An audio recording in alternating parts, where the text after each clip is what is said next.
The relationship and history between Our Lady and Mount Carmel is both geographical and biblical. The historical Mount Carmel is located on the Mediterranean coast of Palestine, overlooking the modern-day city of Haifa. In the 11th century, a group of Latin Rite hermits began living on Mount Carmel following the example of the Old Testament prophet Elijah, who had lived there many centuries before. Devotion to Our Lady of Mount Carmel grew and spread throughout Europe by the returning Crusaders and members of the Carmelite order. Following Muslim victories in the Holy Land, all the hermits on Mount Carmel eventually moved to England and other European countries.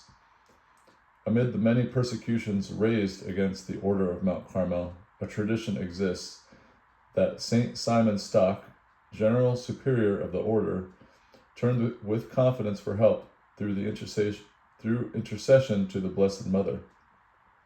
As he knelt in prayer on July 16, 1251, in the White Friars Convent at Cambridge, England, Our Lady appeared before him and presented him with her promises and the well-known brown scapular that you can see here.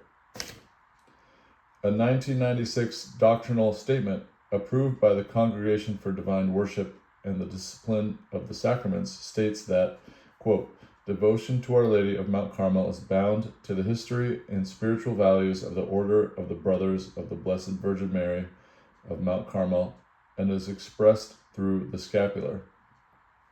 The scapular, a Marian habit or garment, is both a sign and a pledge. A sign of belonging to Mary, a pledge of her motherly protection, not only in this life but after death. The scapular is a conventional sign of consecration, signifying three elements strictly joined. 1, belonging to a religious family devoted to Mary.